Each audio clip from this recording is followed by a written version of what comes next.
ఇది నీకు, ఇది నీకు, ఇది నాకు. ఏంటనుకుంటున్నారా?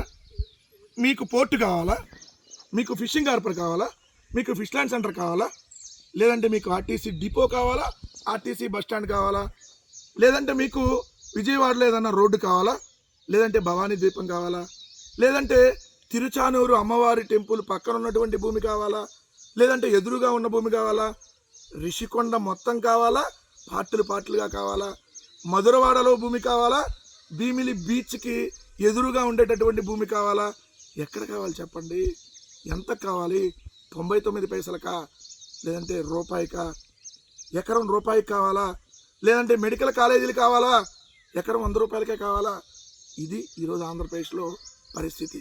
ఇప్పటికిప్పుడు చూస్తే రామాయపట్నం పోర్టు, జగన్మోహన్ రెడ్డి గారు ఒక గొప్ప ఆలోచనతో, భారతదేశంలోనే ఏ ముఖ్యమంత్రి కూడా చేయనటువంటి గొప్ప ఆలోచనతో ప్రతి 50 కిలోమీటర్లకు వచ్చి ఒక పోర్టు కానీ, ఒక ఫిషింగ్ హార్బర్ కానీ, ఒక ఫిష్ ల్యాండ్ సెంటర్ కానీ ఉండాలనేటటువంటి గొప్ప ఆలోచనతో బ్లూ ఎకానమీ ద్వారానే ఆంధ్రప్రదేశ్కి గ్రోత్ వస్తుంది, 1000 కిలోమీటర్ల సముద్రం ఉన్నటువంటి రాష్ట్రం ఆంధ్రప్రదేశ్ అని చెప్పి గుర్తించి అక్కడ అభివృద్ధికి కార్యక్రమాల్లో భాగంగా 4 పోర్టులు, 10 ఫిషింగ్ హార్బర్లు, 6 ఫిష్ ల్యాండ్ సెంటర్ల నిర్మాణాన్ని ఒకేసారి 26,000 కోట్ల రూపాయలతో జగన్మోహన్ రెడ్డి గారు స్టార్ట్ చేసి కొన్ని పోర్టులు ఇవన్నీ కంప్లీట్ చేస్తే, దానిలో భాగంగా దాదాపుగా 95% పైగా పూర్తయి ఓపెన్ అయినటువంటి పోర్టు రామాయపట్నం పోర్టు.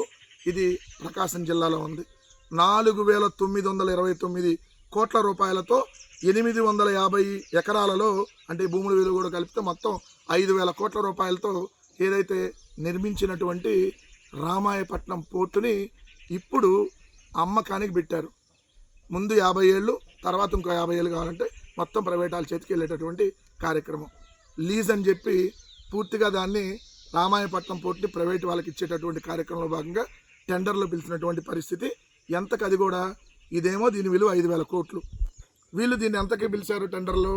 1,500 కోట్లకి.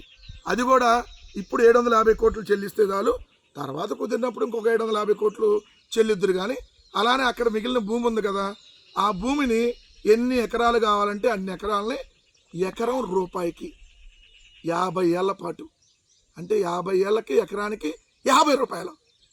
కడుపుకి అన్నం తింటున్నాము మనం? నిజంగా ఇలాంటి డెసిషన్ ఎవడన్నా తీసుకుంటాడా? 100 ఎకరాలు అక్కడ ఇస్తామని చెప్పి టెండర్లో పేర్కొన్నారు. కేవలం ఎకరం రూపాయికి మాత్రమే లీజు, అది కూడా 50 ఏళ్ళు. ఎన్ని ఎకరాలు కావాలంటే అన్ని ఎకరాలు. అది కూడా ఇప్పుడు 1,500 కోట్లకి, 5,000 కోట్ల రూపాయల విలువైన దాన్ని, 5,000 కోట్ల రూపాయల విలువైనటువంటి దాన్ని 1,500 కోట్లకి, అది కూడా ఇప్పుడు 750 కోట్లు, తర్వాత 750 కోట్లు ఇస్తే ఎదురుగా లేకపోతే లేదు. ఇది పరిస్థితి. అందులో మరి ఇంకొక షాకింగ్ న్యూస్ ఏంటంటే, ఇది 95% పనులు పూర్తయినాయి కదా, ఇంకొక 5% పనులు మిగిలి ఉన్నాయి కదా, ఆ 5% పనులు కూడా ప్రభుత్వం చేసి వాళ్ళకి ఇచ్చిందంట. ఒకవేళ ప్రభుత్వం కుదరదు మేము చేసేసుకుంటామని అంటే ఈ 1,500 కోట్లు కూడా తగ్గించేస్తారంట. ఎంత ఖర్చు అయితే 5% పనులకి, 5% పనులకి అయిన ఖర్చుని తగ్గించేసి 1,500 కోట్లు మినహాయించుకోవచ్చు అంట. ఇంత దారుణమైనటువంటి ప్రభుత్వాన్ని మనం బహుశా ఈ భారతదేశంలో అంతకుముందు ఎప్పుడు చూడలా, మునిపెన్నడు కూడా చూడమేమో. ఆల్రెడీ రామాయపట్నం పోర్టుకు సంబంధించి ఏపీ మ్యారిటైమ్ బోర్డు 2,079 కోట్ల రూపాయలు అప్పులు తీసుకొని ఉంది ఆల్రెడీ. కానీ ఇప్పుడు మీరు 750 కోట్లు, తర్వాత ఎప్పుడో 750 కోట్లు, మళ్ళీ ఇప్పుడు ఇవన్నీ అప్పులు ఎవరు తీరాలి? ప్రభుత్వమే తీరవాలంట. సో ఏం చేద్దాం అనుకుంటున్నారు మీరు? ఆంధ్రప్రదేశ్ రాష్ట్రాన్ని పార్టులుగా అమ్మకానికి పెట్టినటువంటి చంద్రబాబు నాయుడు గారు, ఓ పక్క రోడ్లు, ఓ పక్క ఫిషింగ్ హార్బర్లు, ఓ పక్క ఫిష్ ల్యాండ్ సెంటర్లు, మనం చూస్తే జువెలదిన్న ఫిషింగ్ హార్బరు, మెడికల్ కాలేజీల ప్రైవేటు పరము, రోడ్లు, ఫైబర్ నెట్టు, ఏదైతే ఆర్టీసీ స్థలాలు, డిపోలు, ఒకటా రెండా? ఏది కావాలంటే అది, ఎంత కావాలంటే అందుకే క్యాష్ తీసుకొని ఏదైతే రాజేష్ దగ్గరికి వెళ్తే రాజేష్ లోకేష్ దగ్గరికి వెళ్తాడు. సో క్యాష్, రాజేష్, లోకేష్ స్కీమ్లో భాగంగా ఈ 3 పేర్లు, అంటే క్యాష్, రాజేష్, లోకేష్ స్కీములో ఎంత కావాలంటే అంతకు ఇచ్చేస్తారు. అఫీషియల్గా 99 పైసలు, ప్రభుత్వానికి వచ్చే 99 పైసలు, లేదంటే రూపాయి. కానీ వీళ్ళు ఏదైతే అక్కడ ఎకరం 50 కోట్లు ఉంటుంది కదా, ఒక 20 కోట్లు వాళ్ళ దగ్గర నుంచి తీసుకుంటారు, వాళ్ళకు 30 కోట్లు మిగిలిద్ది ఎవరైతే రహేజా రియల్ ఎస్టేట్ లాంటి వాళ్ళకి. అప్పనంగా ఎంటైర్ 27 ఎకరాస్ కేవలం 99 పైసా, మొత్తం 27 ఎకరాలని 99 పైసలకే. ఇది ఆంధ్రప్రదేశ్ రాష్ట్రంలో ఈ 2 సంవత్సరాలలో మొత్తాన్ని పార్టులుగా అమ్మకానికి పెట్టాడనేది క్లియర్గా అర్థమవుతా ఉంది. ఇంక ఈ రాష్ట్రాన్ని ఆ వెంకటేశ్వర స్వామి కాపాడాలి.